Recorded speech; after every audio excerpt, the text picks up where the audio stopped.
When were you told?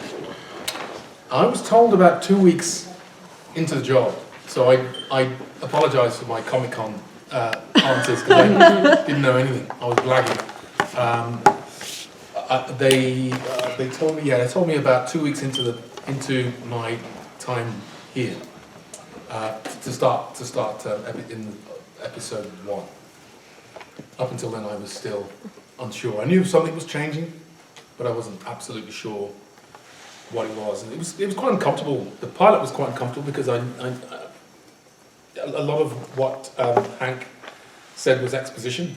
This is the DEO, and I'm this, and you're here, and so it was an uncomfortable experience playing Hank in the pilot. So I was really pleased actually because Martian Manhunter is such a huge character.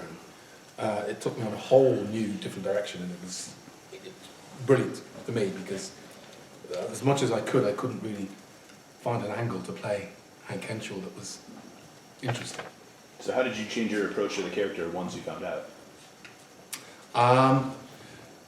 The whole idea of suppressing who you are was something that I could understand, and pretending to be, hiding a big secret, that was obviously much more interesting.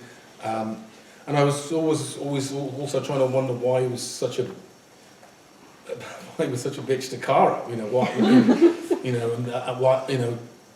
All the way through the pilot, I was thinking there's something going on here. No one can hate aliens that much. There's something I'm not, that I don't know. So it was, as I said, it was the other reason why I was happy that it was Martian Manhunter, because he is an alien. So it gave me a direction to take, other than just being, I don't like Kara Zor-El and Superman. That wasn't really that interesting to me. After his secret is out, how does that affect his relationships with the people who know, or aliens who know? It's a lot of fun actually, because as you'll see in the episodes to come, there's a lot of fun to be had in because he's a shapeshifter, so he can be whoever he wants to be. So I think you'll find me being other members of the cast at some various points in the story. So, but I think particularly with Alex, Kyla, that's been a wonderful relationship to play, because as you'll see in next week's episode, he promised her father that he would protect her like his own child, and having lost his own child, Kara and Alex almost become his children, and he loves them. And again, you'll see that going forward, but they are his children. And I don't know if you know much about the character of Martian Manhunter, but having lost his own children, he's got a lot of pain. There's a lot of pain and a lot of melancholy, which is fantastic to play. It gives you an enormous amount of stuff to play. And I think these two girls represent something that's very, very, very close to him. His power set is, anything. It transcends like Superman and Supergirl's, but it has a lot of similarities. So will he be taking on that mentor role to her and like using her abilities and powers? Could we see some of that? There's a little bit of that, yeah. There's a wonderful flight sequence where, and you got to remember that he hasn't used half of these powers for many years, because he's been reforming the DEO and pretending to be somebody else. So I think the revelation is as much a kind of weight off his shoulders than anything. It's the fact that he can finally be himself, and I think that's also at times very uncomfortable for him, because he realizes, Kara's, beautiful, attractive, and blonde and gorgeous, and I'm this 7-foot green Martian. And as much as I want to just be myself, it would terrify people to be confronted with this alien. So he's still got conflicts that he has to, he still has issues that he has to deal with. But I think seeing Kara and seeing Kara enjoy, say coming out of the closet, but enjoy kind of revealing her true nature, I think there's something maybe perhaps a little envious that he knows he can't quite do that. Is the voice and the dialect that you're doing in the episodes that we've seen as Hank Henshaw, is that the same voice that Jean does in his Martian form? Or is it more similar to your natural dialect? We spoke about that. I spoke about that with Greg, and I wondered whether I should change my voice, and he decided not. And the wonderful thing about Jean Jones is that he spends so much time in these other aliases that he just becomes them. They become part of him. So Hank is as much a part of him as any of his pseudonyms. So hopefully down the line we'll see him in different guises.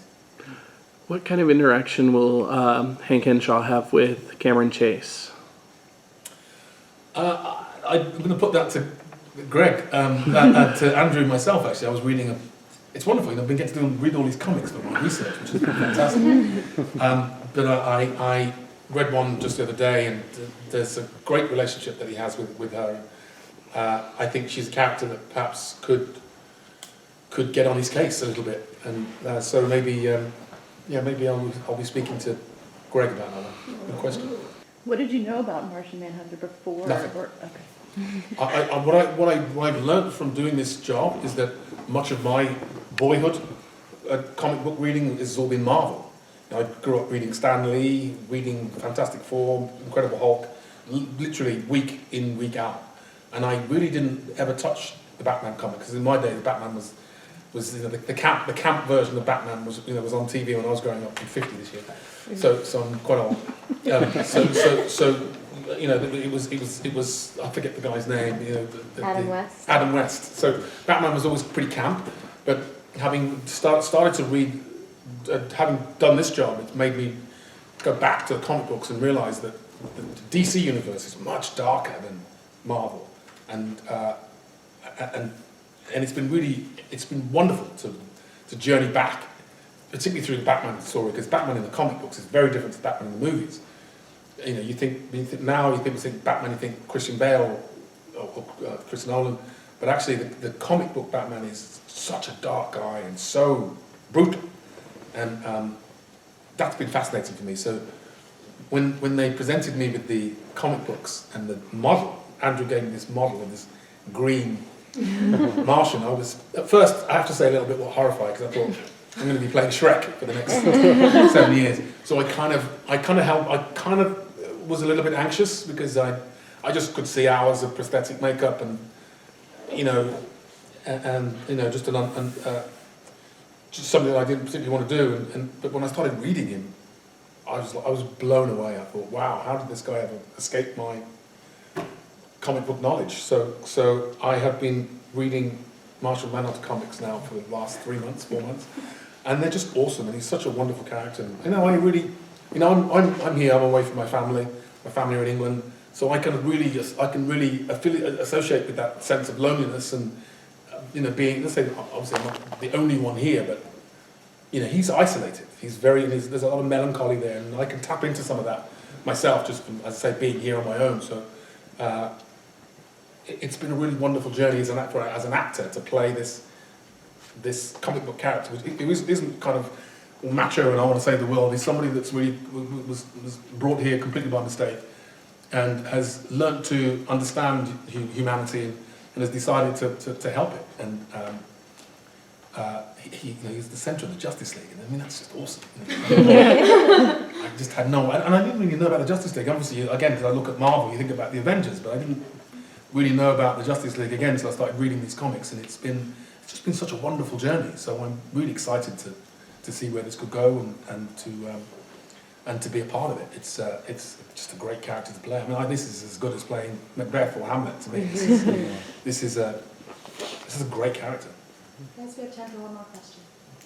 Aww. Oh, you I'm gonna got go it. to work. Is there anyone in the cast that you haven't gotten to work with much that you'd like to work with more? I haven't worked at all with Mecard and with Jeremy, so there's a scene in the next episode where we'll get to do that, and it's going to be quite weird having them in the DEO. I might get territorial, but I can't stress enough. We have just a wonderful cast. I'm so lucky to be working with such great actors, and this is one of the shows where you kind of go home and watch the episode and think, wow, didn't know she did that, and didn't know that was going to look like that. And I'm really impressed with Kyla and Melissa and their physicality. It's just brilliant. Well, she was fantastic last night. So it's just really exciting to be a part of a company who's with actors that you actually want to work with. So yeah, it's all good fun.